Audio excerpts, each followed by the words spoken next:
ಇಂದು ರಾಮನಗರದ ಹುಣಸನಹಳ್ಳಿ ಗ್ರಾಮ ಪಂಚಾಯಿತಿ ಅಧ್ಯಕ್ಷ ಸ್ಥಾನಕ್ಕೆ ಚುನಾವಣೆ ನಡೆದಿದ್ದು, ಜೆಡಿಎಸ್ ಬೆಂಬಲಿತ ಅಭ್ಯರ್ಥಿ ಕೆಪಿ ಪ್ರಕಾಶ್ ಜಯಭೇರಿ ಬಾರಿಸಿದರು. ಕಾಂಗ್ರೆಸ್ನಲ್ಲಿ ಭಿನ್ನಮತ ಸ್ಫೋಟಗೊಂಡು ಭಿನ್ನಮತದ ಲಾಭವನ್ನು ಜೆಡಿಎಸ್ ಪಡೆಯಿತು. ಇದರಿಂದ ಕಾಂಗ್ರೆಸ್ ಶಾಸಕ ಇಕ್ಬಾಲ್ ಹುಸೇನ್ ತೀವ್ರ ಮುಖಭಂಗ ಅನುಭವಿಸಿದರು. 11 ಕಾಂಗ್ರೆಸ್, 7 ಜೆಡಿಎಸ್ ಸದಸ್ಯರಿಂದ ಪಂಚಾಯಿತಿ ಚುನಾವಣೆ. ಕಾಂಗ್ರೆಸ್ನ ಕೆಲವು ಸದಸ್ಯರು ಅಡ್ಡ ಮತದಾನ ಮಾಡಿದ ಹಿನ್ನೆಲೆ ಜೆಡಿಎಸ್ ಬೆಂಬಲಿತ ಅಭ್ಯರ್ಥಿ ಗೆಲುವು ಸಾಧಿಸಿದರು. ಈ ಮಧ್ಯೆ ಕಾಂಗ್ರೆಸ್ ಸದಸ್ಯರ ನಡುವೆ ಗುಂಪು ಘರ್ಷಣೆಗೆ ಕಾರಣವಾಯಿತು. ಅಡ್ಡ ಮತದಾನ ಮಾಡಿದ ಕಾಂಗ್ರೆಸ್ ಸದಸ್ಯರನ್ನು ಡಿಎಆರ್ ವಾಹನದಲ್ಲಿ ಪೊಲೀಸರು ಕಳಿಸಿಕೊಟ್ಟರು. ಎಲ್ಲಿಗೆ ಬಂತು ಬೆಂಗಳೂರು ದಕ್ಷಿಣ ಜಿಲ್ಲೆಯ ಮತದಾನ ಎಂದು ಕೆಲವರು ಆಕ್ರೋಶ ವ್ಯಕ್ತಪಡಿಸಿದರು. ಈ ಸಂದರ್ಭದಲ್ಲಿ ರಾಮನಗರ ಗ್ರಾಮಾಂತರ ಪೊಲೀಸರಿಂದ ಸದಸ್ಯರಿಗೆ ಭದ್ರತೆ ಒದಗಿಸಲಾಯಿತು. ಅಧ್ಯಕ್ಷರಾಗಿ ನಾವು ಬರೀ ಜೆಡಿಎಸ್ ಮತ್ತು ಬಿಜೆಪಿ ಸೇರಿ ಹೇಳಿದ್ದು. ನಮಗೆ ಕುರ್ಸಮ್ಮಣ್ಣ ಅವರದ್ದು 4 ಜನ ಅವರು ಸಪೋರ್ಟ್ ಮಾಡಿದ್ರು. ಹಾಗಾಗಿ ಗೆದ್ದು ತುಂಬ ಖುಷಿ ಆಗ್ತಿದೆ. ಅದೇ ಏನು ಮುಂದೆ ಏನು ಸವಾಲುಗಳಿದೆ, ಚರಂಡಿ ಆಗಿರ್ಬೋದು, ಆಮೇಲೆ ವಿದ್ಯುತ್ತು, ಎಲ್ಲ ಮೂಲಭೂತ ಸೌಕರ್ಯಗಳನ್ನ ಚೆನ್ನಾಗಿ ಒದಗಿಸ್ತೀವಿ.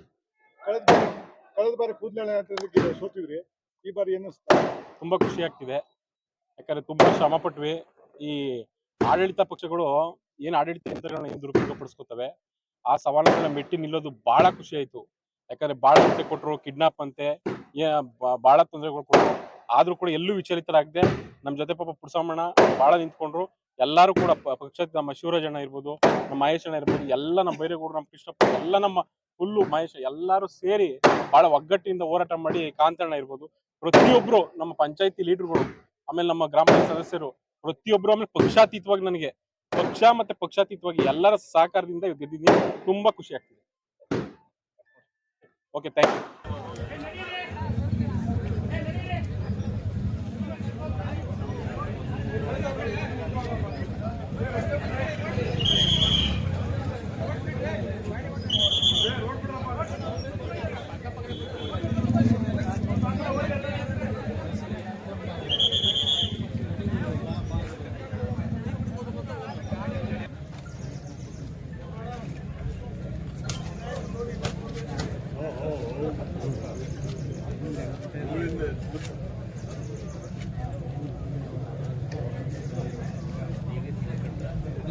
ಎಂದೇಟಣ್ಣ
ಕಳಿಸ್ರಿ ಎಲ್ಲರೂ ಕಡೆಗೆ.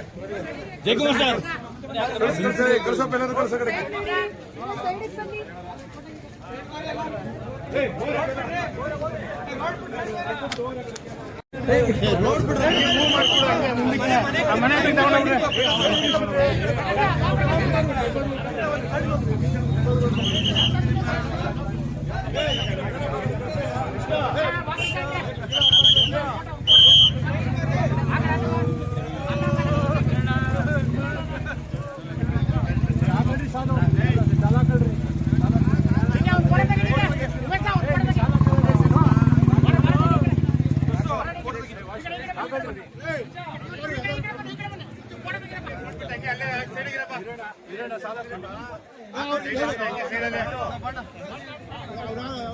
ಒಂದಾರ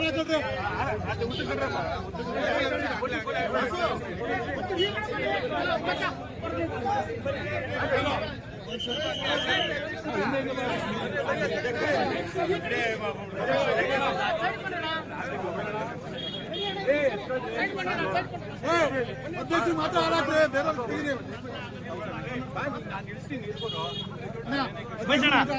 ತೆಗಿರಿ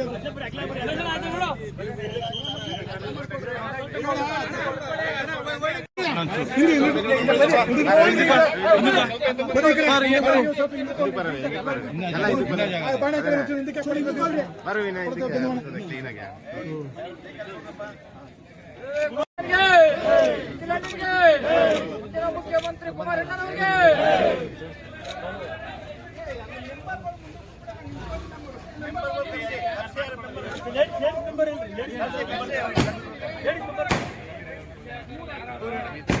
ಎಚ್ ಡಿ ದೇವೇಗೌಡರಿಗೆ ಎಚ್ ಡಿ ದೇವೇಗೌಡರಿಗೆ ಎಚ್ ಡಿ ದೇವೇಗೌಡರಿಗೆ ಎಚ್ ಡಿ ಕುಮಾರಸ್ವಾಮಿ ಅವರಿಗೆ